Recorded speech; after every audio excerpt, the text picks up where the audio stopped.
ana mwito. Imana rero imuhumugisha. Bwana mbariki. Natinda kandi namwe Imana ibahumugisha. Nanyi mbarikiwe. Amen. Reka nshimire Vena.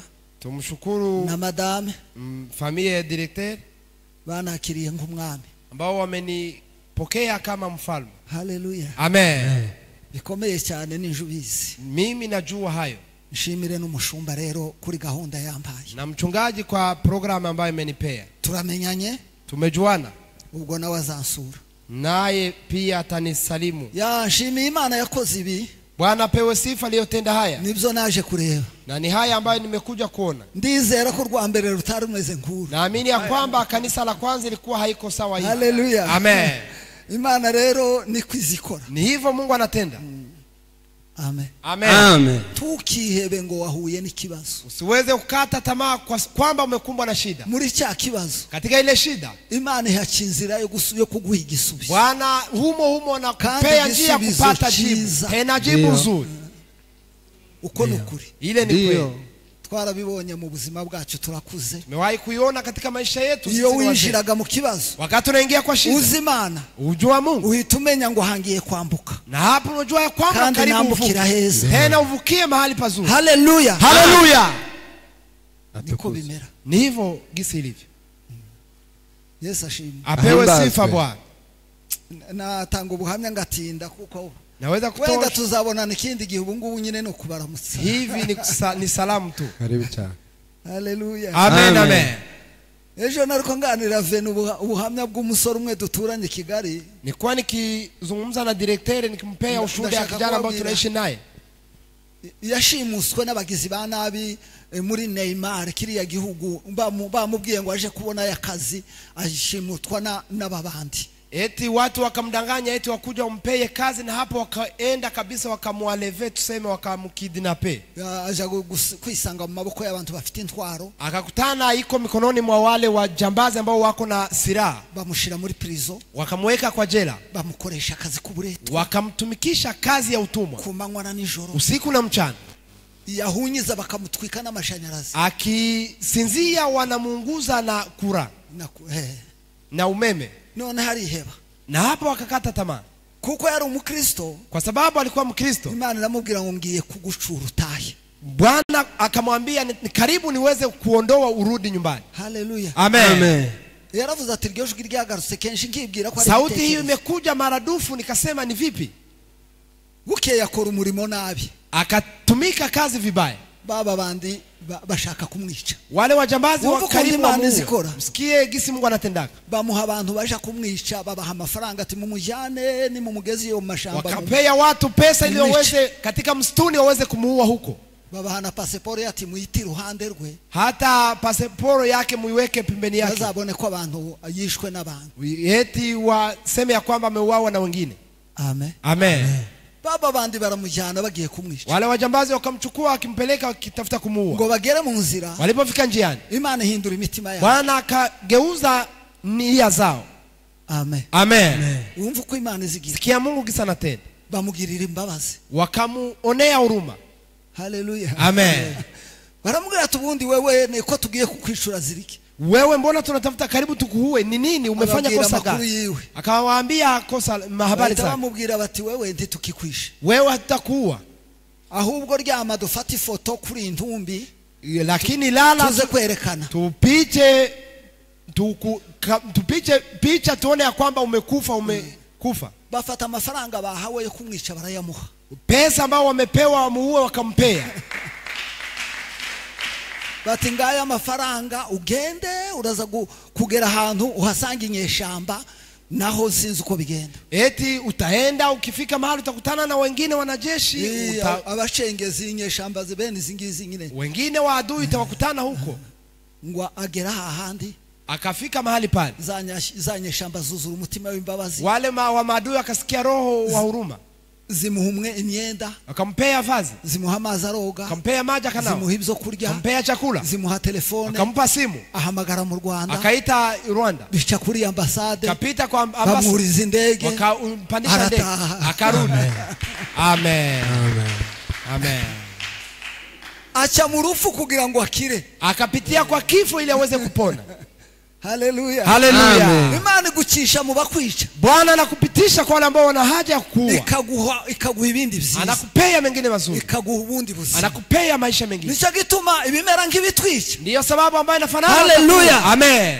imana ibihindura amahoro. Bwana anaifanya kuwa amani. Yesu ashimwe. Amen. Himbazwe. Umukristo rero wamenye imana Kristo ambaye amemjua Mungu ntatinya ibigeragezo, haogope majaribu, ntatinya intambara. haogope vita. Mu ntambara ntataka yowe, Kwa vita hata lalamika, ntabwo yiganyira. hawezi kulalamika. Abazi ko muri izi ntambara agiye guhabwa Anajua ya ibindi kwamba byiza. katika vita hivi atapewa mengine. Haleluya. Amen. Kuko kuva yakiriye Kristo Yesu nk'umwami n'umukiza, Tangu alipopokea Yesu Kristo kama mfalme na mwokozi, inkike z'inzira ye ile kuta za njia yake zubatswe n'amabuye yitwa gakiza. imejengwa na mawe ambayo inaitwa wokovu. Muzabisoma muri mu gitabo cy'umugenzi. Tasoma kwa kitabu cha Nuko Msafiri. niko bimeze. Ni hivyo. Kera inkike z'inzira yawe zubatswe n'amabuye yitwa gakiza. Kuta imejengwa na mawe ya wokovu. Unyura mu gikombe mucisha bugufi, Unapita katika kikombe ambayo ya kunyenyekea, ntufe. hautakufa. Ukanyura mu gikombe cy'igicucu cy'urupfu, Bonde la uvuli wa mauti, ntufe. hautakufa. Ukazamuka kuko ukikijwe n'agakiza. Unapanda kwa sababu wokovu inakuzingira. Ugeze mu gihugu cyo kuramya no guhimba, hadi ufike katika nchi ya sifa. Haleluya. Amen. nuko niko agakiza Ni kabisa. hivyo wokovu ilivyo. Yesu ashimwe. Apewe sifa Bwana. Katika wokovu nalindwa salama, na ningiye kuyiririmba. Katika wokovu nalindwa salama, naishi kwa maji ya hai. Upendo wa Mungu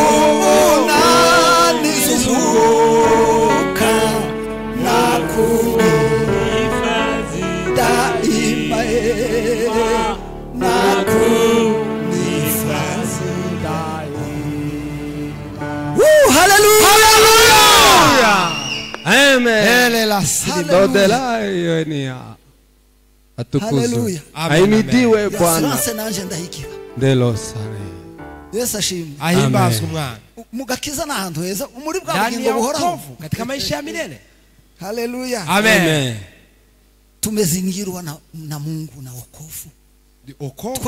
Tuzengurutswe n'agakiza. Wokovu ndiyo inatuzingira. Nubwo wahura n'ibigoye, hata kama ukarwara cyane, abantu bakaguhagurikira, bakakwigizayo, bakagutera amabuye, wakupige mawe, amaherezo uzavamo mwisho kwa wambuka, mwisho utatoka humo na ukitangaza, kandi ushikira ubutsinzi, tena ufikie ushindi. kuko katika wokovu umelindwa salama. Dans les salles vous avez été protégés. Amen. Amen. Dukomere Imana amashimwe. Tushangilie. Hallelujah, hallelujah. Amen. Amen. Hallelujah. Hallelujah. Nishimiye rero kubabona, Nimefurahia kuwaona. mwanejeje cyane. Nimefurahi zaidi.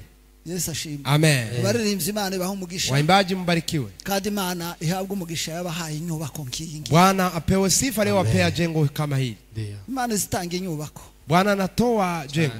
Haleluya. Amen. Amen. Naje Imana yampaye inyubako nziza. Nami Amen. Bwana amenipea jengo zuri. Amen. Yesu ashimwe. Amen. Amen.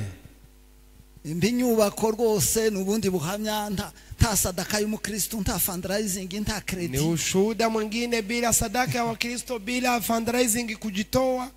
Nubaka urusengero rw'igice kirenga cya miliyari y'ibihumbi by'amanyarwanda, Miliare ya miliyoni 500 irenga. yo zaidi. Ni insengero ziriya rurimwo amakamera, rurimwo amalarume, rurimwo amatapi, Kamera, matapi mengine yote kabisa Hallelujah. ya mambo mazuri. nta sadaka, Bila sadaka, nta fundraising. bila kujitoa, Imana ikora gusa umurimo. Bwana katenda kazi. Amen. Yesu ashimwe. Apewe Amen. sifa Bwana. Haleluya. Amen.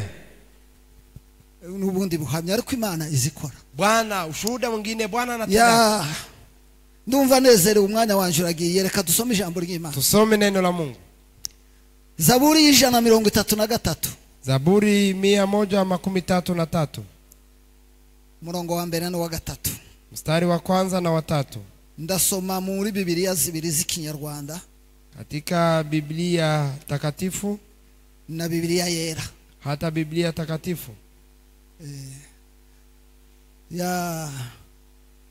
Biblia yera na Biblia ijambo ry'Imana. Biblia neno la Mungu na Biblia takatifu. Sinzi wabanza kadusomera mu Giswahili naje nkaza gusoma nyuma.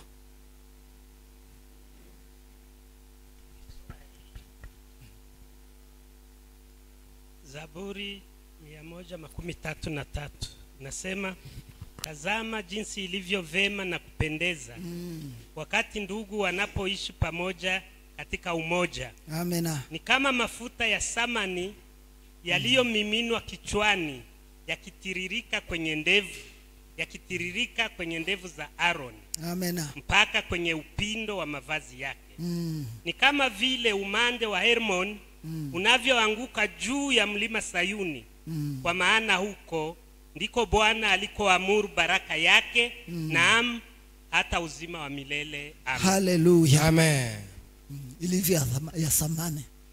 Reka dusome mu Kinyarwanda. Biblia yera iravuga ngo, dorere eregani byiza n'iby'igikundiro ko abavandimwe baturana bahuje, bimeze nk'amavuta y'igiciro cyinshi yasutswe ku mutwe agatembera mu bwanwa bwa Aroni, agatembera ku misozo y'imyenda ye.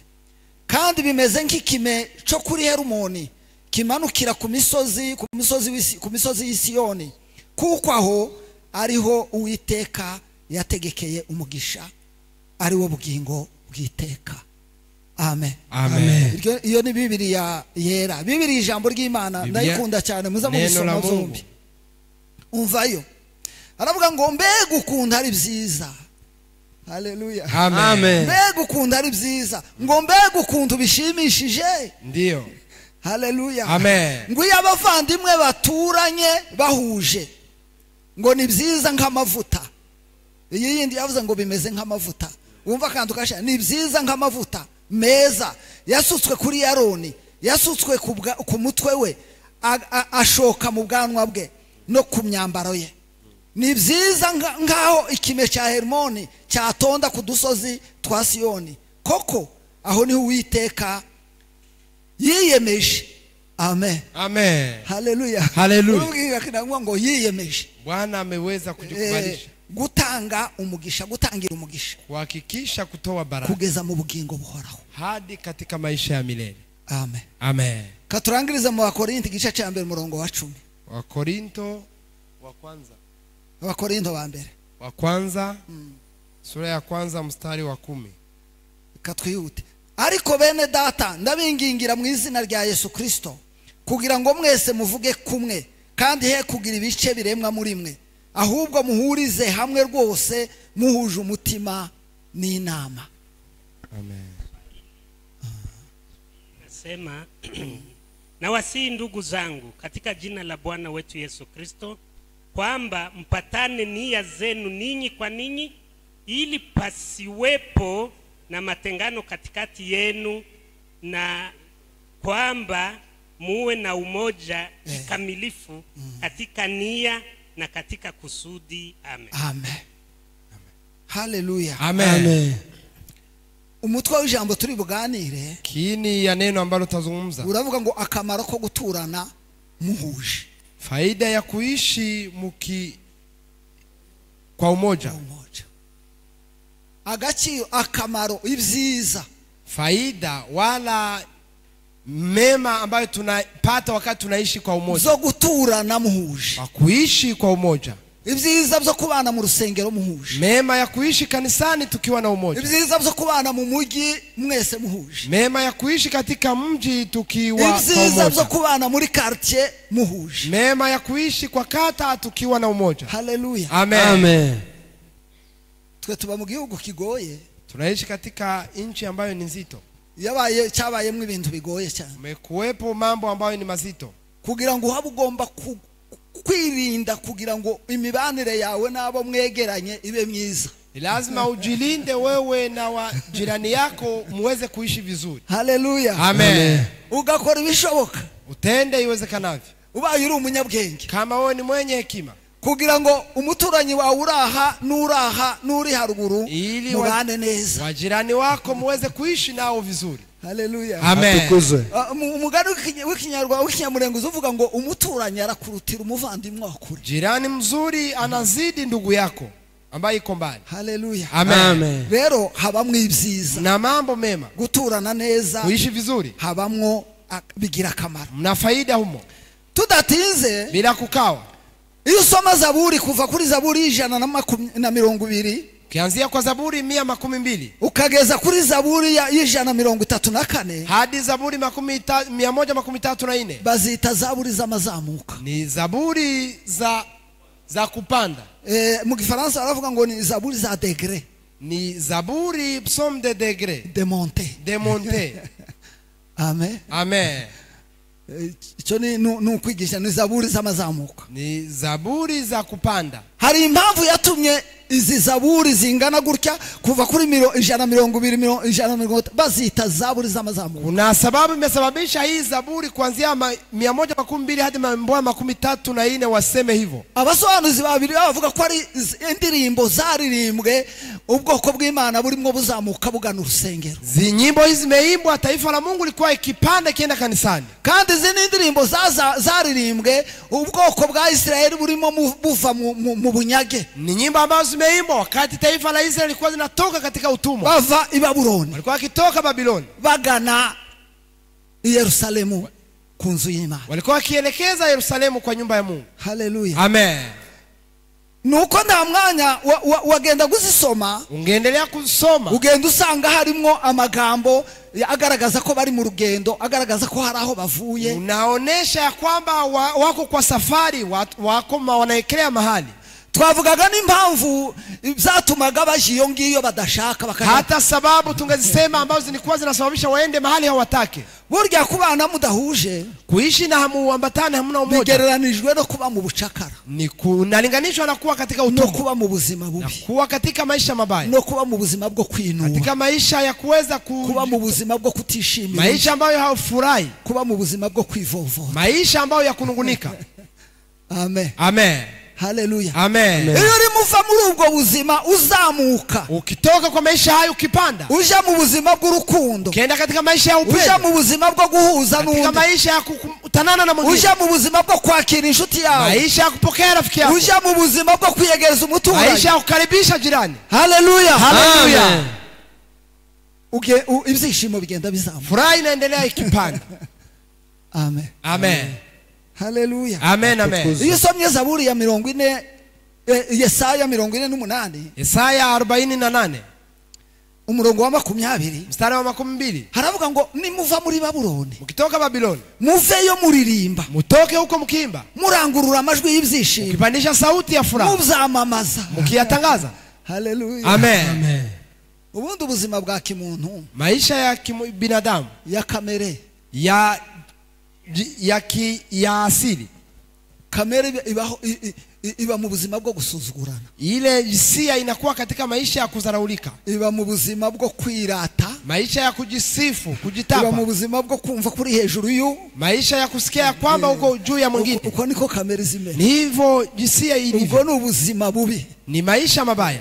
Ariko iyo umuntu ari umukristo, Mtu akiwa Mkristo, kamere ikanyeganyezwa n'ijambo ry'Imana, hisia inatingizwa na neno la Mungu, agakiza kakakwinjira, wokovu unaingia ndani mwako, uja mu buzima bwo gukunda undi, unaingia katika maisha ya uja kupenda mu buzima bwo mwingine, kumva kunda kuruta, maisha ya kusikia kwamba mwingine uja ni mu mkuu buzima bwo kuliko kumva wewe, ko hari icyo wamusaba, maisha ya kusikia kwamba kuna hari ile icyo ambayo unaweza yakumarira, kumsaidia, kuna ile ambayo uja mu kusaidia, buzima bwo kumva ko undi uriho kubwe, kwa sababu unaishi kwa wengine nawe ariho kubwawe, na yeye anaishi kwa sababu uja mu yako, buzima bwo gusobanukirwa, maisha ya kuelewa. Haleluya. Amen. Kandi ubwo buzima Maisha hiyo butanga umutuzo, inaleta usalama. Yesu ashimwe. Apewe sifa. Butanga amahoro. Inaleta amani. Abisirayeli Wana wa Israeli bagiraga abaririmbyi, walikuwa na waimbaji. Imana ifasha nigishe iki cyigisho. Bwana nisaidie. Ni sangapi? Okay. Haleluya. Amen. Murandambirwa ngira nubwo sinzagaruka mu muhumure. Musinichoke, sitarudia mbio. Yesu ashimwe. Amen. Haleluya. Amen. Ya Abisirayeli bakundaga indirimbo. Wana wa Israeli walikuwa wakipenda nyimbo. Hari bavuye Babuloni bari bafite abaririmbyi 200 ubisomye muri Ezra. Walikuwa na waimbaji 200 bagenda baririmba wakaenda wakiimba bava mu Giputa wakitoka Misri. haleluya Amen. bararirimbye bambutse inyanja itukura Wameimba wakivuka bahari nyekundu. aha nahaganiraga cyane Hapa tunazungumza zaidi. kuko iriya nyanja itukura igereranije n'agakiza Ile bahari nyekundu ni kama inalinganishwa na wokovu. bigereranije n'umubatizo Inalinganishwa na ubatizo. umubatizo w'igicungo n'uwo mu mazi Ubatizo wa mawingu hata wa maji. haleluya Amen. iriya nyanja itukura Ile bahari nyekundu igereranije no kuvuka ubwa kabiri inalinganishwa na kuzaliwa mara ya pili. iriya nyanja itukura Bahari nyekundu igereranijwe n'umusaraba inalinganishwa na msalaba. haleluya Haleluya. Yesu ashimwe Amen. hariya mu nyanja itukura Katika bahari ni nyekundu abanzi bose b'Abisirayeli barimbukiye ni hapo maadui wote wa Israeli wameangamia. hariya ku Kwa musaraba msalaba niho abadayimoni na shebuja banyagiwe ubutware pepo yote yameweza kunyang'anya utawala. haleluya Amen. ngo arabanyaganyaga abatware n'abanyabushobozi Akawanyang'anya wenye watawala na wenye uwezo wote, akawakokota kwenye msafara wake wa ushindi arabaka utware bwose n'ububasha. haleluya Haleluya. Ndio. Yesu ashimwe Apewe sifa Bwana. kandi Tena Imana yabwiye Abisirayeli Bwana amewaambia wana wa Israeli, irabwira ngo bari abanyagiputa wale wa Misri ambao mnaona muzongera kubabona bado hamtawaonaka tena. Yesu ashimwe Amen. bose barokeye Wote wameangamia katika bahari. reka nkubwire Acha nikwambie, abadayimoni mapepo, satani shetani, imyuka mibi pepo bose chafu barokeye Igorigota wote wameweza kufia Golgotha. bose imbaraga zabo zashiriye Nguvu Igorigota zao zote zimeshia bariya Golgotha. bose Wale wote ntimuzongera kubabona bado hamtawaonaka tena. haleluya Haleluya. natindaga yabahaba mu gitaramo cyangwa ukundi nkavuga hejuru y'abakristo binjiye mu gakiza bimukana abadayimoni Tungesema juu ya Wakristo ambao wameingia katika wokovu wakahama na mapepo. amen Amen. haleluya Amen. ibo ni abakristo barasenga Ni Wakristo wanaomba, bitwa ko bafite Yesu munyembaraga wanaitwa wana Yesu na Mungu. ariko ubuzima bwabo ni bumva ko bari mu badayimoni Maisha yao inasikia kwamba iko katika ghasia tu. ntabwo bahuye na rya jambo rivuga ngo mushima data wa twese Ukimshukuru Mungu wa baba wetu wabahaye kuraganwa na bero umurage wapea wokovu urithi, ni wowe bakuye mu butware bw'umwijima toa katika arabimura bavanayo akawahamisha, akaondoa, abashyira mu bwami akaweka katika ufalme wa mbinguni. haleluya Haleluya. Amen. bari abadayimoni baratsinzwe Mapepo hizo zimeshindwa. Yesu ashimwe Apewe sifa milele.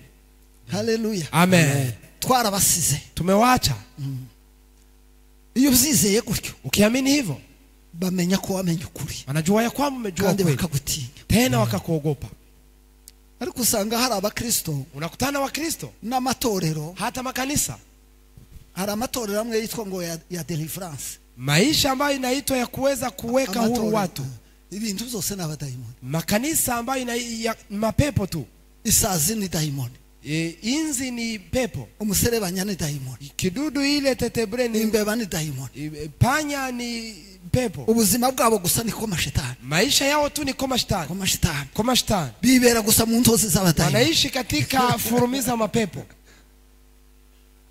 amen haleluya Amen. abo ntibaramenya ico baricyo Wale bado kujua ni wanani, ntibaramenya iyo bavuye wale hawajui mahali wametoka, ntibaramenya ko umwanzi yarokeye mu nyanja itukura wale hawajui ya kwamba adui ntibaramenya ko umwanzi yashiriye amezama ndani ya bahari nyekundu, ntibaramenya ko umwanzi yarotse hawajui ya kwamba haleluya Amen. Amen. Yesu ashimwe Amen. Amen. aho nahavugaga ibintu byinshi Tungesema maneno mengi hapo. katuhareke amen Amen. ariko icyo mbifuriza Ambacho nawatakia, nuko umwuka w'Imana bahishurira icyo Roho wa Yesu Bwana yakoze. wafunulie, kabishuriraho Yesu yabakuye naho yabashize afunulie mahali Yesu amewaweka, amewatosha akawaweka mahali haleluya pengine. mukava mu buzima bwo gutinya imbaraga z'umwijima iwanyu ntibihari ariko iri iwacu abakristo bene abo tibagira naho baregama Huko Wakristo wako tena hawapati bahora mahali pa bahunga kuiga. abarozi Wanaendelea bahora kukimbia bahunga imyuka walozi, mibi pepo chafu, ubabariza mu byumba kwa bakaja majumba mu ya chambre de bindi priere, hata mengine nta mahoro bagira hawana amani, nta mahoro y'agakiza hawana amani ya nta wokovu, munezero w'agakiza hawana furaha ya wokovu, kuko batakamenya kwa sababu bado kuijua. haleluya Amen. reka ndeke gutinda Nisikawie. hariya rero bararirimbye Wameimba kuva ibice 15 sura 15 baravuga ngo maze Mose n'Abisirayeli bararirimba Musa na Waisraeli wakaimba baririmbira Uwiteka bati kamwimbia Bwana eti ndashimira Uwiteka namshukuru Bwana kuko yanesheje bitangaje ameshinda ajabu. Haleluya Haleluya. Ndio niwaririmba ngo ndashimira Yesu kuko yanesheje bitangaje nikushukuru Mungu kwa kuwa ameshinda kwa Yesu ajabu. yaranesheje bitangaje Yesu ameshinda kuko yanesheje bitangaje ameshinda ifarashi n'uyihetse farasi na yule ambaye anachukua ngo barohewe mu wameweza kuangamia katika Miriam afata amashako Miriam akachukua haleluya amen araririmba akaimba tuzamurire Yesu amaboko pandishia Bwana Atukuzwe Bwana wa mabwana. haleluya Amen. burya indirimbo ndaza kuzivuga nkunda kuramya no guhimbaza napenda sifa na maabudu kandi Imana yaramfashije nandika mu igitabo citwa ngo Mana himbazwa Bwana amenisaidia nikaandika kitabu ambayo inasema Bwana apewe cyo sifa kuramya Imana no kuyihimbaza ya kumwabudu na kumsifu haleluya amen rero harimo imbaraga mna nguvu ku mukristo wasobanukiwe agakiza kwa mkristo ambaye ameelewa wokovu yake nta kindi kimubamo na amashimwe hakuna kingine ambacho kuririmbira kinakuwa Imana. ndani yake ni shukrani na kumsifu Bwana haleluya amen isomye Biblia Zaburi ya 68 Zaburi ya 68 usanga barayiririmbye igihe bazamuraga isanduku ry'Imana barekura kwao Bededo wameimba wakati walipandisha sanduku la Bwana wakati walikuwa wakenda kwa Bededo haleluya amen Amen. haleluya amen amen Atukuzwe. iyo ni inkuru ndende hiyo ni habari ndefu ariko Dawidi azamura isanduku ry'Imana Dawidi alipopandisha sanduku la yarikoreje Bwana abatambyi alikuwa alimpea wa kuhani wibuke nawe kuri umutambyi kumbuka na wewe ni kuhani Imana yaguhaye kuba umutambyi n'umwami Bwana amekupea kuwa ufite kuhani na mfalme uburenganzira bwo kwikorera ubwiza bw'Imana bali ya kuchukua utukufu wa Bwana haleluya haleluya haleluya haleluya buriya ya sanduku ntiyikorerwaga na n'importe ki ile sanduku ilikuwa haiwezi kuchukuliwa na kila mtu keretse abatambyi isipokuwa wa kuhani tu Yesu ashimwe amen mbirira mugenzi wawe ngura umutambyi ambia ndugu yako eti ni kuhani ubone uko munkangurira abasinziriye ko uweze ndababona. kuamsha wale ambao wamesinzia waambie ni wa kuhani haleluya Amen. turabatambyi sisi tuwe wa kuhani yes amen Dawidi rero azamuha isanduku y'Imana Dawidi alipopandisha sanduku la Bwana yaremye ibice by'abaririmbyi ameweza kuunga wa kundi la waimbaji abaremamwe amakorari akawaunda waimbaji wa hivyo katika kundi ngo amare baada ngo baririmba ibintu bitandukanye wakaimba nyimbo tofauti bamwe baririmba ku majwi maremare mmoja wakaimba kwa sauti abandi ndefu bavuza ibyuma bivuga amajwi wengine maremare wakapiga vyuma ya masauti abandi ndefu. bavuza ibyuma bivuga amajwi wengine mato mavyuma ambayo ina abandi ngo baririmba n'injyana yo mu gituza wengine wakaimba hata sauti ya kifuani haleluya amen aho muri icyo gitabo nanditse injyana 12 turirimbira mu Imana sauti wala melodi 12 ambayo tunamwimbia Bwana iriya ndirimbo iravuga ngo Mana ngo haguruka abanzi bawe batatane wasimama ili adui zako waweze kutawanyika haleluya amen, Amen. pardon ngomba kurari amazi Yesu ashimwe Himbazwe. katika wokovu nalindwa salama naishi kwa maji upe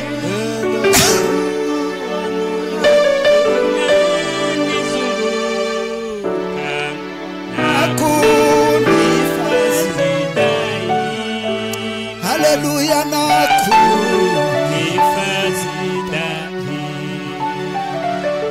haleluya Amen. reka tuhihute Dawidi rero aririmbira Imana ngo batera intambwe zitandatu baada ya kupiga hatua 6 bagatanga ikimasa cumi wanatoa ngombe ya ambayo inanona yinjiza isanduku ry'Imana Isiyoni wakaingiza sanduku la Bwana amaze ngo Sioni. arashebura na hapo akaweza atambira Uwiteka akamchezea Bwana haleluya haleluya Atukuzwe. Yesu ashimwe apewe Himbazwe. sifa Bwana burya kuririmba kuimba ni ibintu byiza ni mambo mazuri kambe nkuvuga aho mbone kuja handi tuimbe hapo hata tuseme pengine kuririmba ni uburyo bwiza bwo kugaragaza amarangamutima y'ibyishimo kuimba ni namna nzuri ya kuonesha hisia ya furaha kuririmba kandi ni uburyo bwo gutanga message ni namna nzuri ya kutoa ujumbe Imana yaraturemye Bwana ametuumba ituremana ubuhanga akatuumba na utaalamu kugira ngo turirimbe ili tuimbe haleluya amen Yesu ashimwe apewe sifa Bwana iyi mihogo yacu hii koo yetu Imana yayishizemo imirya. Bwana ameiweka mirija, minyuzi. Yes. Nk'ikidari, Ni kama gitari, nk'inanga. ni kama nanga. Amen. Amen. Ngo imara gushira twazaga tuziga ngo ni corde vocale. Hii ni corde Iyo vocale. migozi niko byibayita. Kamba ya sauti tuseme hivyo. Ya migozi iri mu muhogo Ile ambayo iko hapa kwa kakurya kw'ikidari, kama ile gitari. intoke zo kuyicuranga Vidole ya kuweza kuipiga ni umwuka duhumeka. ni roho, pumzi ambayo tunapumua. Amen. Amen. Iyo ukoresheje umwuka Ukitumia pumzi, ugafatira umurya hasi, hata ugafatira umurya hasi, utanga note. Amen. Amen. Utanga ijwi, unatoa sauti, ufatira handi, na hapo ukichukua mahali pengine unatoa ingine. Reka mbe nkubaho urugero. Acha niwapatie mfano. Iyo mufatiye hasi, ukikamatia chini, ngira ngo nasikia. Haleluya. Amen. Amen. Iyo mufatiye hejuru, ndio ngira ngo murumva ayo majwi ntahuye. nasikia melodi hizo. Haleluya. Amen.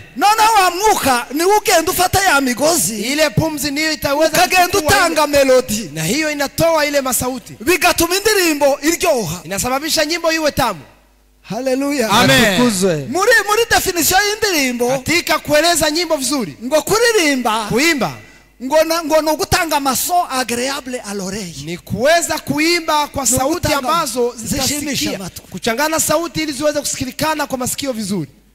Amen. Amen. Umuririmbyi utazi gufata neza iyo mirya, Muimbaji ambaye hajui kabisa kuchukua, harigihe afata karya kamwe, anachukua moja kagacika, inakatika, agasarara, na hapo sauti kakwama. Amen. Umuririmbyi uzi kuririmba neza ntaza Muimbaji sarara, ambaye anajua kuimba vizuri, uzi gufata imirya yiwe sauti neza, haiwezi kukwama, ntabwo azasarara. haiwezi kukwama hivi hivi. Haleluya. Amen. Tukafata iyo mirya tukaririmbira Imana, Tunamuimbia Bwana. haleluya. Haleluya. Atukuzwe. Ndio. Yesu ashimwe. Amen. Ahimbazwe. Haleluya. Haleluya. Amen. Haleluya. Ikindi kandi, Yengine, iyo turi mu bumwe bwo kuramya no guhimbaza, wakati tuko katika umoja wa kuabudu na kusifu, buri muntu wese asabwe kuririmba. kila mtu anaomba kuimba. Haleluya. Amen. Atutige uceceka. Kusiwa kubaki kimya. Naririmbye hari indirimbo sinariko nzumva, Nimeimba mahali pale nyimbo ilikuwa ariko usabwe kuririmba, lakini naomba kutumva indirimbo. kuimba. Aho ngaho niho umuntu azakoresha rya jambo rivuga ngo muririmbire Uwiteka indirimbo nsha. Muimbie Bwana nyimbo za mpya. Baririmba, Wakiimba, wewe ugafatira rya melodi wewe yawe, unachukua ile melodi, ugafondi yawe, hata unatunga yako. haleluya, Haleluya. kugira ngo ntiyabe mwishuho, ntiyabe mwishuho, ntiyabemwo amadirisha Usiweze kuwa mavide. nibyo. Iyo twaririmbye nta cyuho, Tukiimba bila mahali tumeacha, twese turafunga, sote tunafunga hapo. umuyaga uturuka hanze, Pepo ambayo inatoka ukabura nje, aho winjirira, nakosa mahali tapitia. noneho umunezero w'Imana, Raha ya Bwana ukaba mwinshi, unaikuwa ibitangaza bigakora. ajabu Amen. zinatendeka. Haleluya. Atukuzwe. Babandi bicara ntibaririmbe, Wale ambao wanaketi hawataimba, ni nk'amatafari yavuyemo, ni kama matofali ambayo imeondoka, imyengi ikaboneka, na hata kunaonekana umuyaga w'ubukonje ukinjira. baridi, pepo ya baridi naingia. Haleluya. Amen. Nicyo gituma iyo ngane hejuru yo kuramya no guhimba, Ndio sababu nimeandika juu ya sifa na mpamagarira abantu bose kuririmba, kialika watu wote kuimba, kandi ukaririmba ubishyizeho umutima, naimba na nia yote, utabuze indirimbo ukaririmba hata indirimbo nshya. ujue nyimbo unaimba wimbo mpya. Haleluya. Haleluya. Hello, Nuko nje niko mbigenza, Ndio. Hivyo namna mimi nafanya. nishi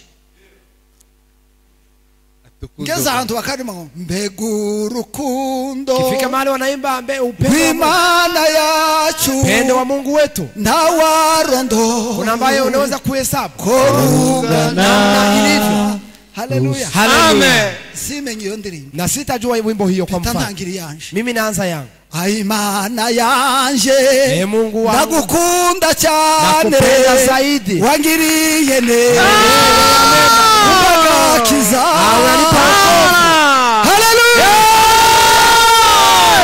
Asifiwe Bwana. Bwana. nkajyana n'abandi lakini naambatana na wengine Ndio. katika umoja. Ndio. Amen, amen. haleluya Haleluya. Uzwe. yesu ashimwe Asifiwe Bwana. Ahimbazwe mumbabarire umwami gutinda aho w'abantu. sibyo naje kuganira haleluya Amen. ariko dukwiye kuririmba Lakini ni lazima tuimbe.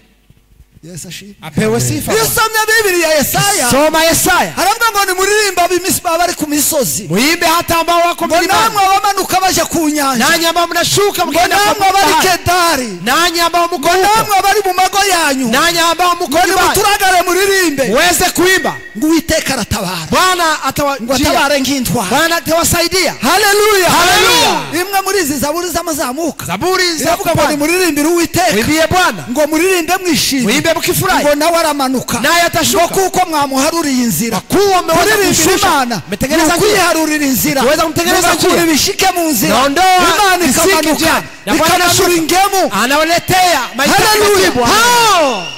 Ndio. Amen, amen. Atukuzwe Bwana. haleluya Apewe Amen. sifa. ya Yesu ashimwe Apewe sifa Ndazwe. Bwana.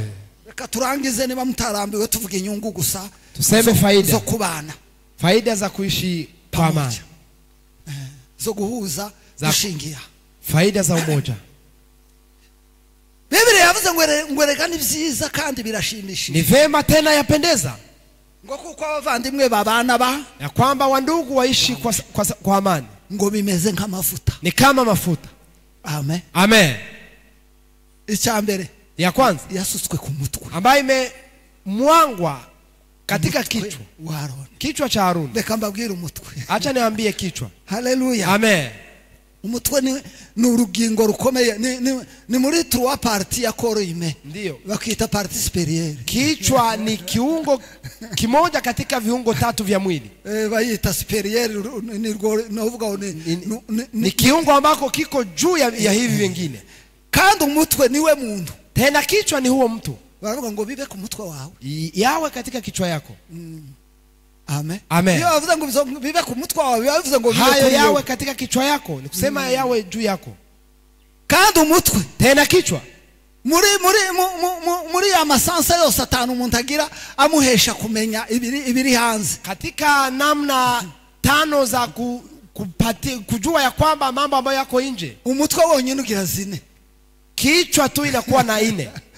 haleluya Amen. urumva umutwe ni centre y'ubumenyi bw'ibintu bituzeye Kusema kichwa ni msingi wa ujuzi wote. kandi umutwe Tena kichwa nimwo hari servo nimwo hari ibitekerezo ni huko bikoresha izi na ngingo zose. fikira ambayo inatusaidia kutumia hivi viungo vingine. kandi umutwe Tena kichwa niho banyuze umugisha n'umuvumo ni hapo wanapitisha baraka na laana. iyo bagusengera bafata ku mutwe Wakikuombea hari wanachukua uwo bari kichwa. baje gusengera ku bupasiteri bagafata ibirenge Wamewahi kuombea pastor wanachukua miguu. amen Amen. umutwe rero ni urugingo rukomeye Kichwa ni kiungo kubwa. haleluya Amen. haleluya Amen. akamaro rero k'amavuta Faida ya mafuta yasutswe ku mutwe ambayo imetiririka ikamwagwa. icya mbere Ya kwanza, amavuta ni isoko y'umuco mafuta ni chemchemu ya nuru weyura umwijima ambayo inaondoa giza. burya kudahuza Kutokuwa na umoja ni ingaruka z'umwijima ni madhara ya giza. sinzi niba munumva Mnanisikia? kudakunda undi Kutokupenda mwingine, kutavuga rumwe n'undi kutokuzungumza, uba ufite umwijima mu kuwa na umoja bitekerezo ni kwamba una giza katika fikra zako. haleluya Amen. yesu ashimwe Amen. kubera iki iyo udahuza n'undi ugira confusion ukamwita icyo atari cyo Unamuita kile ambacho si. amen Amen. nicyo gituma bamwe bitwa ngo ni inzoka Wamoja kandi ari wanaitwa umuntu nyoka, uwundi akita undi ngo uri imbwa mwingine kandi abona imbwa. nta murizo afite Anaona kandi hana imbwa, ntanuzi hana mkia lakini kubera anaona iki imbwa. yavangiwe Kwa sababu amechanganyikiwa. mu bwenge bwiwe harimo umwijima Katika mawazo yake mna ntazi n'akica ari cyo hajui fulani ni ntazi nini. uwo baturanye ko ari Hajui umuntu jirani yake kama ni mtu. yamugize inyamaswa Amemfanya mnyama, yamugize ikindi amemfanya kingine. haleluya Amen. rero iyo wahuje n'abandi Wakichangia na wengine, kwa guhuza ile kuchangia kumera nk'amavuta inakuwa kama mafuta. yeyura umwijima Mafuta ambayo inaondoa umwijima wa confusion giza ya umwijima mchanganyiko. wo kwita abandi kitari icyo batari cyo Giza ya kuita wengine. Hallelujah. Amen. ibitutsi byose Matusi yote biva mu mwijima yanatokana katika giza. amen Amen. Yesu ashimwe. apewe sifa. Himbazwe. Haleluya. Amen. Amen. Je undutse Ukinitukana, ukanyita icyo ntarico. ukiniita kile ambacho mimi si, Aho namenye ibi sinababara nababazwa nawe utazi kumenya naweza utandukanya umuntu kuhuzunishwa n'ikindi. na wewe ambao haukuelewa vizuri. Wewe wagize umwijima mu bitekerezo. Wewe umejifanya giza katika Ndio. mawazo. Ndio. Amen. Amen. Haleluya. Amen. Amen. Biranditse muri Matayo 25:3. Mathayo 25:3. Babakobwa bari bafite amatabaza. Wale wasichana ambao walikuwa Bamenye n'igihe umukazira. wamejua bibi harusi Bakiriye n'umukwe. atakuja. Wamempokea bibi harusi. Haleluya. Amen. Icya kabiri, Ya pili, amavuta mafuta atuma umuco w'ubumwe ukomeza kwaka. anasababisha umoja ukiendelea kuwaka. Haleluya. Amen. Bigatuma nkomeza gukunda abavandimwe. Inaendelea kupenda wandugu. Ngakomeza gukunda abo tusenga. Naendelea kupenda ambao tunaomba pamoja. Uwo muco ukakomeza kwaka. Ile nuru inaendelea kuangaza. Hariya muri Kuva. Kutoka. Haleluya. Amen. Ibice 27. 27. Haravuga ngo amavuta ntakabure mu matabaza. Mafuta isikose kugira ngo ndani umuco ya uhore taa, waka mu rusengero. ili nuru yangaye kanisani. Haleluya. Amen. Ubumwe rero, Umoja, kumenya akamaro k'ubumwe iyo wagize ubumwe n'abandi. kujua kuwa na umoja na Ubu wengine. ufite umuco w'imibanire myiza. Ni kwamba Ubu ufite umuco utumuhesha mugenzi wawe una agaciro. mila ya kupea mwingine samani. Haleluya. Amen. Tahinduka imbwa, ntahinduka inyamaswa, ntahinduka inzoka, asiwe imbwa, tahinduka igifu, asiwe kidudu kingine, asiwe mwendawazimu, asikuwe kitu bure. Wewe wamwisi igicucu, iwe si igicucu n'umuntu. Yeye si Ni wewe mwendawazimu, wavangiwe. ni wewe ambao umechanganyikiwa. Amen. Amen. Atukuzwe. Ufite ikibazo. Ni wewe ambao una shida. Ndio. Twihuza amavuta kandi Mafuta azakoreshwa mu guteka ibiryo, aryohesha ibiryo. anatumikishwa kupiga chakula. Haleluya. Amen. Amavuta y'ubumwe Mafuta ya umoja atuma imibanire myiza iryoha. anasababisha kuishi vizuri, inakuwa vitamu. Iyo mfite ubumwe n'abandi hano, Ikiwa na umoja na wandugu, bituma tubana neza, gituma bandyohera, inasababisha tuweze kusikia vizuri. bituma sohoka nkumva nabahobera. Nisababisha kutoka nisikie ni wakumbatie. Ariko iyo udafite ubumwe Wakati sina na umoja na wengine, arakubihira. Unasikia ni mchungu yeye. Nico gituma ubumwe Ndio sababu umeze nk'amavuta ni kama mafuta yasuswe ku mutwe. ambayo imemwangwa kwa kichwa. Haleluya. Haleluya. Haleluya. Amen. Kandi muzirinde kubihirwa n'abandi. Mjilinde kuweza kusikia wengine wanakuwa wachungu mbele zenu. Nico gituma nkunda Imana. Ndio sababu nampenda Mungu. Iyo umunezero w'agakiza wabaye mu rusengero, Furaha wa wokovu kija kanisani, urwango rugashira. chuki inaondoka. Uko umuntu yaba ateye kose kubera mwiza. Jinsi mtu alivyo anakuwa mzuri. Haleluya. Amen. Amen. Kumva wamuhobera, Nasikia ni lazima umkumbatie. kumva wamusuhuza. Kasema ni lazima umusalimie. Iyo myumvire ni n'urwo rwego rw'imitekerereze. Ile kiwango ya fikra Na amavuta. ni mafuta. Haleluya. Amen. Atukuzwe. Ikindi nihute, Kitu kingine, amavuta mafuta yasukwaga ku bikomere, aromora. ambayo inawekwa kwa vidonda, lazima iweze kupanguza. Ntabwo mpaye mvuga ibice kitonda. Abakristo b'abanebwe barasinzira. Wakristo wadhaifu wapo. Kuko abakristo b'abanebwe, Wakristo wadhaifu bakunda wanapenda yeye, noneho bagakanguka, na hapo wanaamka. Ariko ntabwo bakunda kwitonda, barasinzira. Lakini wao wanapenda kusinzia. Amen. Amen. Amavuta rero Mafuta na aromora, anaweza yomora uburwayi. anaweza kuponya yule ambaye Hari ibikomere twatewe n'amakimbirane, kuna vidonda ambavyo vimesababishwa hari ibikomere twatewe n'abatwanga, vidonda ambavyo vinasababishwa na wale ambao hari ibikomere twatewe n'abadututse. vidonda ambavyo vinasababishwa na wale ambao Ibyo bikomere byose vidonda hivyo bivurwa nuko wagiranye ubumwe n'ababandi, wakati umevunja umoja na wengine. Haleluya. Amen. Iyo wagize ubumwe n'undi, Wakati umekuwa na umoja na wengine, ibikomere birakira. vidonda vinapona. Hariho ibikomere bitigeze bisigwa amavuta y'ubumwe, Kuna vidonda ambavyo ibyo bikomere biranuka. vidonda hivyo vina Hariya muri Yesaya igice cya 1:6, Yesaya sura ya 1 mstari wa 6, ngo ibikomere bitigeze bisigwa amavuta biranuka. vidonda ambavyo havikupakaliwa vinatoa harufu mbaya. Amen. Amen. hari abantu bakomerekejwe n'abandi, watu wameumia wakiumizwa na wengine, ariko usabwe kubabarira, lakini unaomba kusamehe, usabwe kuzamuka, unaomba kupanda, ukava mu bucakara bwo kwanga undi, utoke katika utumwa wa kukataa wengine, ukababarira, wawasamehe, mugahuza, muweze kuchangia, ibikomere byawe bigakira, na vidonda vyako vipone. Haleluya, Amen, haleluya, amen, amen. ikiza kindangaza, Ambacho kinanishangaza, abakristo bato ntibakunda kubabarira, wakristo wadogo hawapendake ariko kusamehe. umukristo wakuze, Mkristo ambaye amekomaa, imbabazi zimuhesha amahoro, rehema zinamsaidia aweze kusikia imbabazi amani. zimuhesha ibyishimo, Kusamehe inasababisha asikie furaha, imbabazi ziramuhumuriza, kusamehe nasikia iyo inamfariji. yababariye undi Wakati amesamehe mwingine, araryama agasinzira, analala na sinzia. ariko iyo utababariye mugenzi wawe, Wakati ya kusamehe ndugu yako, arakuremerera. anakuwa mzito ndani mwako. Amen. Amen. Tekereza gukorogana n'abantu batanu, Kuweza kukorogana na watu watano, ukabanga, unawakataa, cyagiye gububikoreye, ile wakati unawachukua.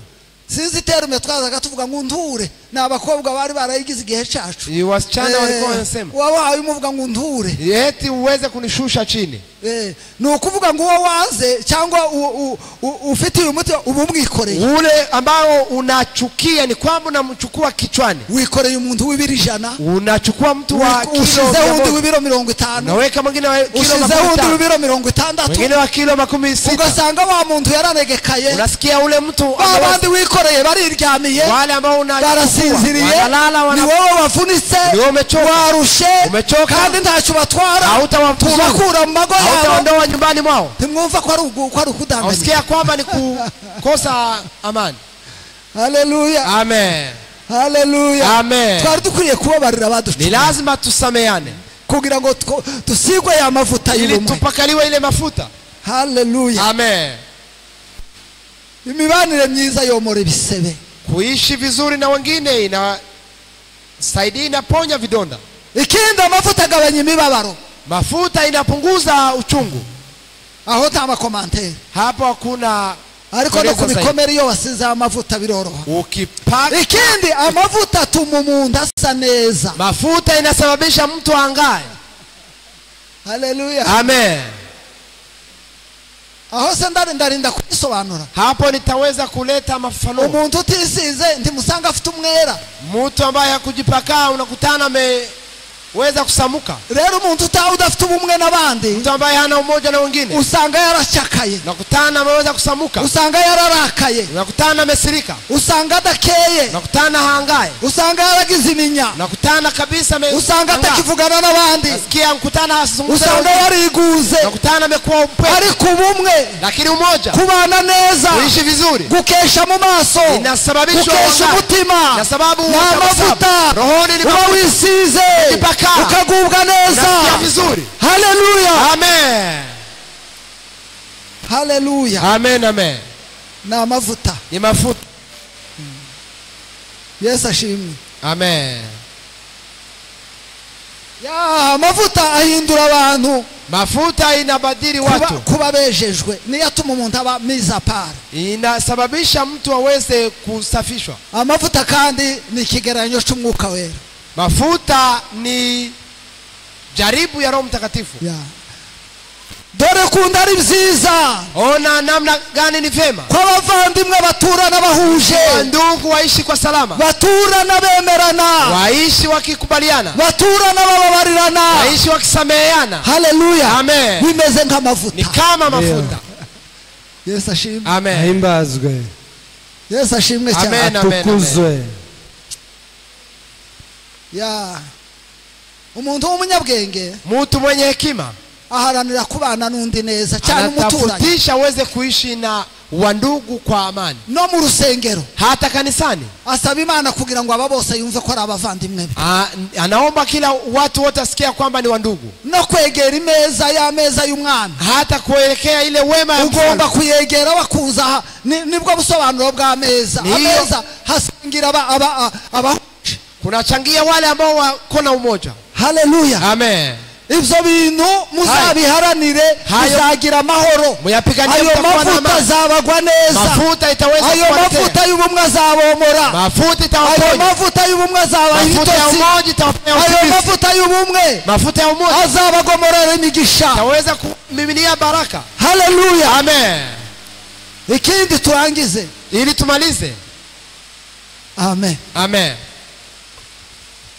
Yesu ashimwe. Apewe sifa Bwana. Katika wokovu nalindwa salama, naishi kwa maji ya hai. Upendo wa Mungu unanizunguka na kunihifadhi daima, na kunihifadhi. Tuzamurire Yesu amaboko. Anishia Bwana sifa. Haleluya. Haleluya. Reka mbasaba uruhusa rero. Niwaombe kibali. Yesu ashimwe. Amen. Tubareke mutahe. Tuache mrudi nyumbani. Muracha hehe. Tapita wapi? Imvura yaguye. Mvua imenyesha. Haleluya. Amen. Rero mumbabarire mvuge kukime. Munisamehe nizungumze juu ya umande. Ngo bimeze nk'amavuta. Ni kama mafuta. Kubana neza. Kuishi vizuri. Guturana neza. Kuishi kwa salama. Kubana n'umuturanyi. Kuwa na umoja na kubana jirani. neza mu rusengero. Kuwa na umoja kanisani. Bimeze nk'amavuta. Kama mafuta. Haleluya. Haleluya. Kandi ni kamera nk'ikime. Tena ni kama umande. Ndio. Amen. Haleluya. Haleluya. Ngo ikimesho ku musozi wa Hermon. Umande ambao wa kumlima Hermon. Hermon ni umusozi muremure cyane ufite metre 2800. Ni mlima mrefu ambao una metre 2800. Amen. Amen. Munsi yawo chini yao hakaba udusozi tw'Isiyoni. Na kuwa milima ambao unaitwa Sioni. None kuri uwo musozi mlima huo hakabaho urubura, habaho neje. Kunakuwa neje hapo juu. Uwo musozi yo neje yahura n'icyuya, ile mvua ya mawe ikamanura amazi na jasho inashusha maji. Noneho bigatuma bari kuri ya misozi na bya bikombe bahinga bakeza kubera amazi aturuka ku musozi wa Hermon. Wanavuna. Haleluya. Amen. Ndanza rihari. Hakuna njaa. Rero ikime umande ni ikimenyetso, ni alama cy'umugisha ya baraka. Amen. Amen.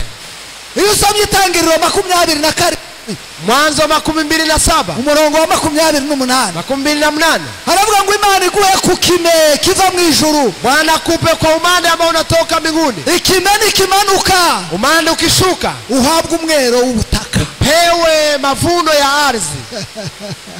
Haleluya. Amen. Haleluya. Amen.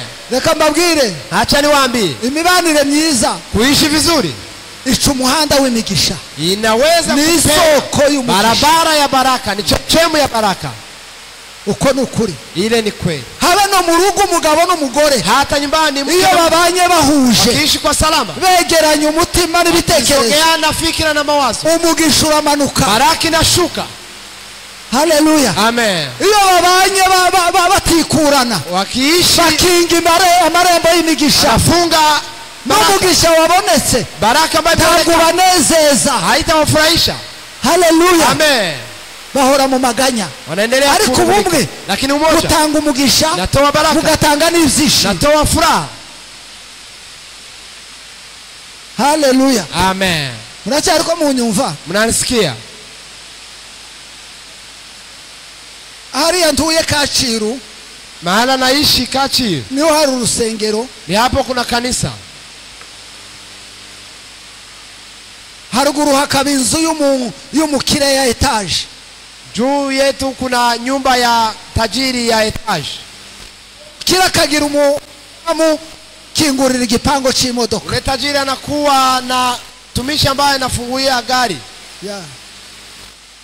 None uwo muzamu, ule sentinel, haba saa sita, ule mlinzi usiku, umugore wakamugemurira, anampelekea ule mke wa ule sentinel, anamletea chakula. bakicara harya ku irembo, wanaketi pale kwa lango, angira wakaanza bagaseka wanazungumza bakishima wanafurahi. wa mugore wa mupatro ari kuri etage ariko abareba.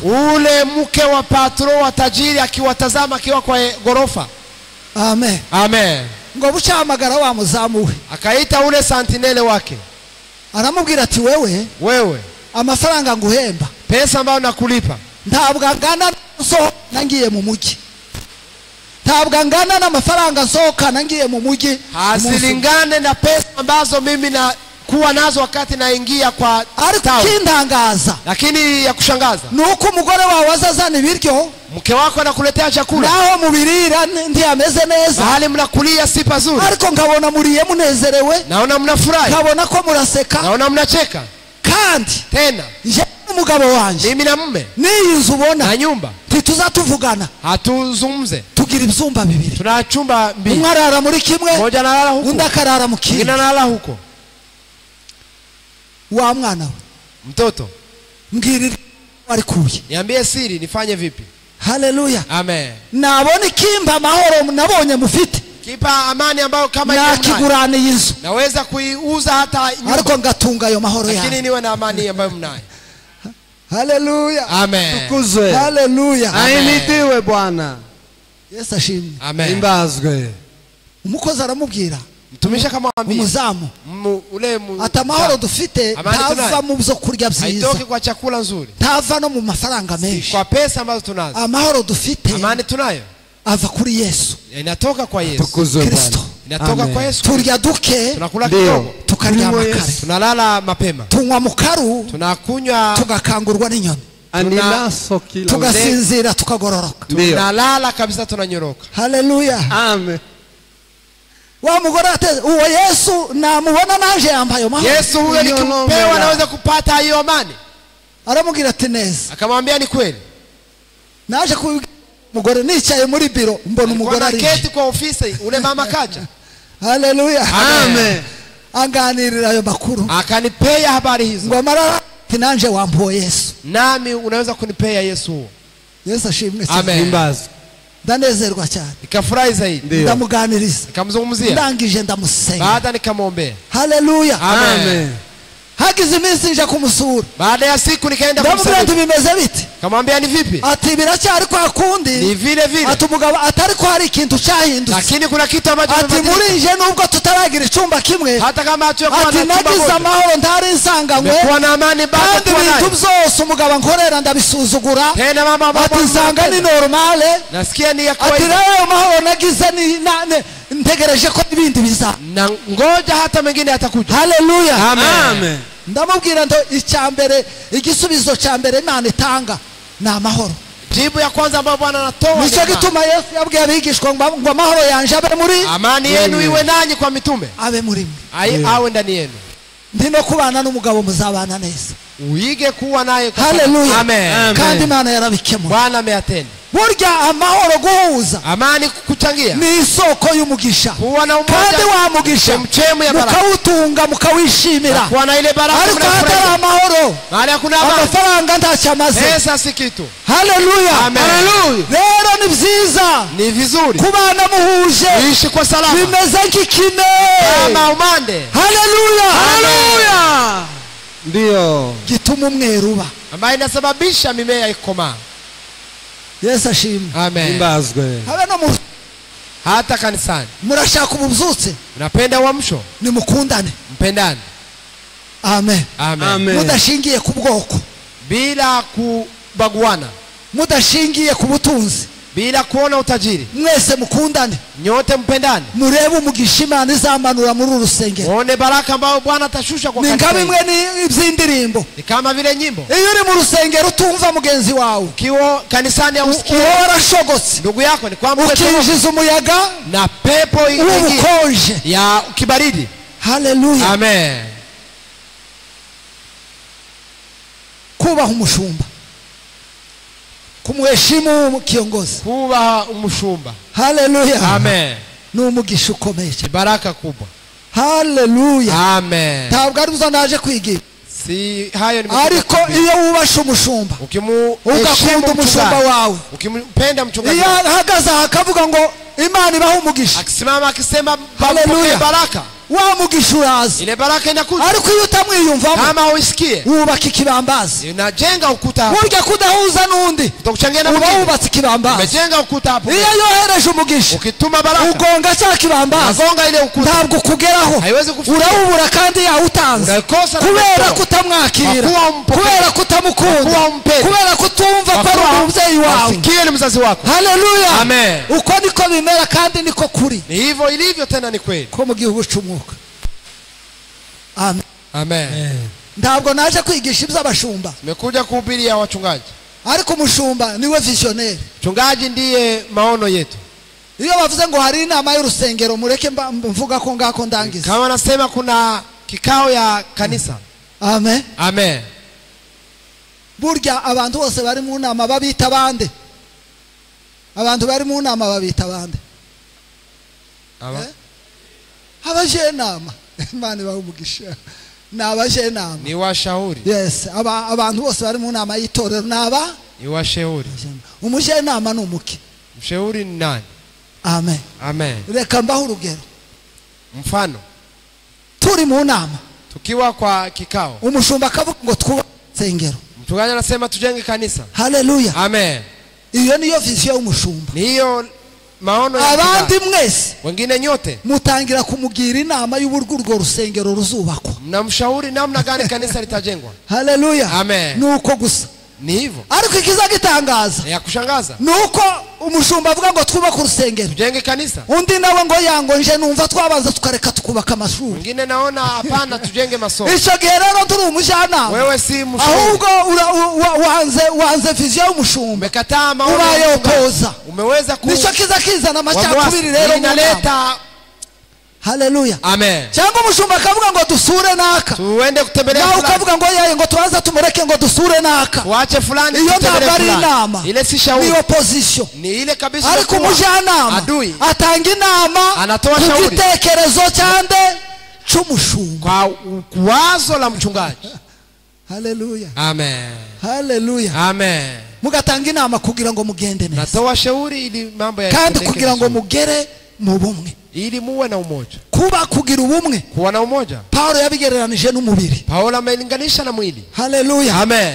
Aravuga ngo umubiri ngo ntabwo ingingo zose zisa. Viungo vyote vya mwili si vimoja. Ngahe nimumubwire, ijisho rirasa n'izuru? Ilicho ni kama pua.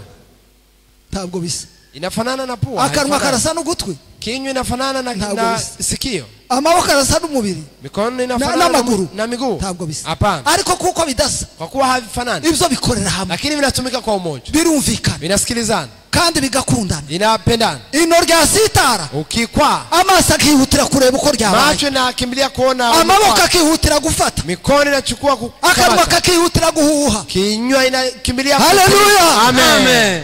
Haleluya. Amen. Za ngingo zose zikababarana nini, Viungo vyote zose vinahuzunika zikaba pamoja. ntabwo zisa. Hazifanani. Ariko abantu bazavuga ngo uyu nguyu ngo ni umurega, Huyu ni murega. ngo ni umurenge, ngo ibyo ngibyo rero ni indwara. Ni mpamvu Hayo kibaye ni magonjwa. umubiri umwe, Ni kwamba kuko kudasa, mwili mmoja. kutaresha. Kutofanana, Haleluya. Amen. Tigugomba kuba ishingiro ry'imibanire. Isiwe msingi. Ishingiro ry'imibanire yacu Isiwe ni chanzo. ubumwe. Ni umoja. Haleluya. Amen. Paulo yanditse neza Paulo cyane, ameandika vizuri. aravuga ngo umubiri ngo tugire urugingo rumwe, Tuwe na kiungo kimoja. ngo ariko ijisho ntiribasha kubwira ikiganza Lakini- ngo turi uwo ku mubiri. Lakini jicho haiwezi Ngo kuambia kandi ntacyo kitanga. umariye. Eti wewe hauko wa mwili, haunifanyie. Umva ahangaha yavuze ngo ntacyo umariye. Haravuga ngo ijisho ribasha kubwira ikiganza riti ntacyo umariye, cyangwa ngo babwire ikirenge ngo urugingo rumwe iyo rubabaye Kiungo kimoja ingingo zose kihuzunika. zibabarana.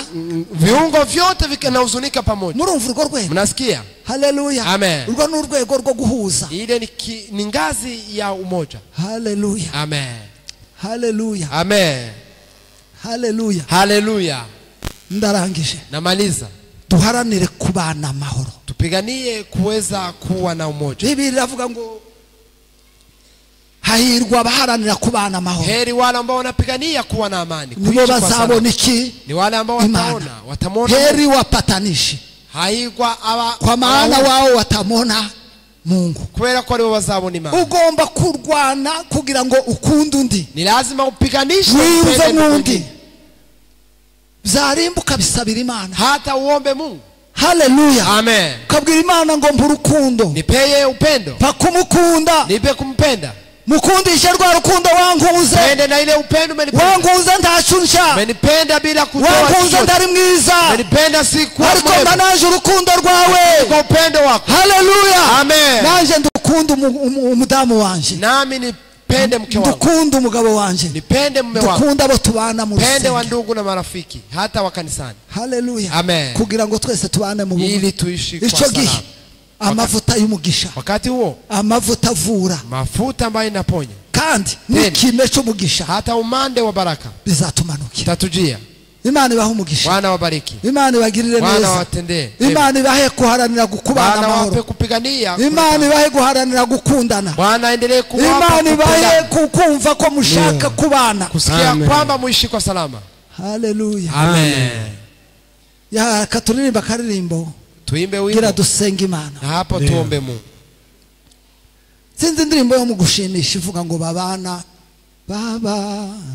mahoro kuko iyo imvura iguye hari yese hose habera heza hose habera heza inshuti z'impana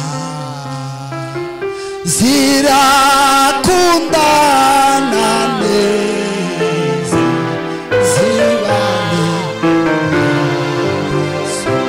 zirakundana neza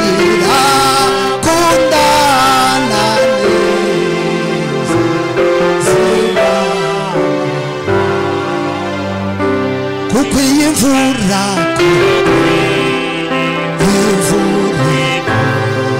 ihembura niko Imana ibigeze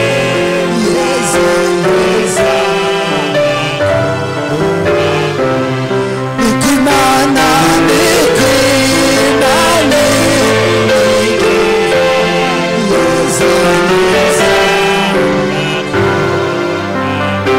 kubana kwabo barahugura n'abana ngobe kugwa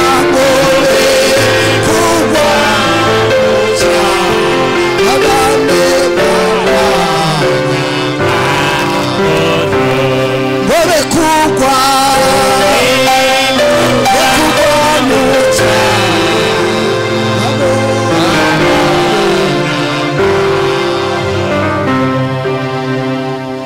duhaguruke dusenga Imana Simame tuombe Mungu.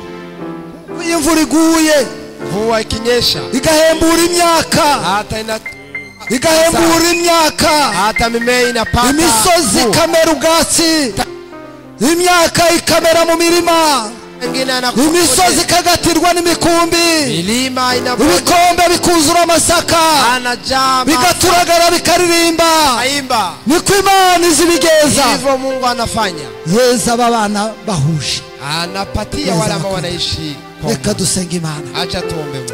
Uwiteka mwami Imana yacu Mungu wetu.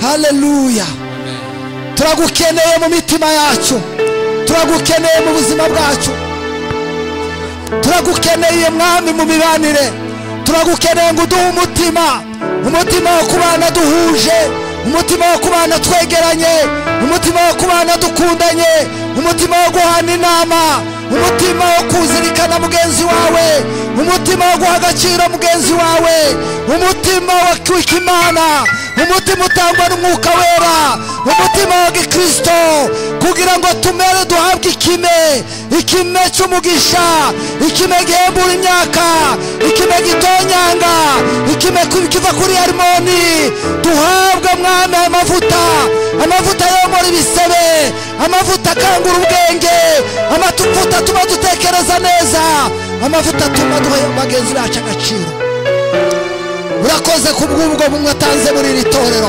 urakoze kutugiriye neza, urakoze kuduhaye byinshi, urakoze kuhembuye imitima, urakoze kuduhaye guharanira ubumwe, urakoze ko buri muntu yitaye kuri mugenzi we akamuha agaciro, urakoze kutugiriye neza. Tugukomeye amashyi tukuvugiriza impundu ku bwa Yesu Kristo umwami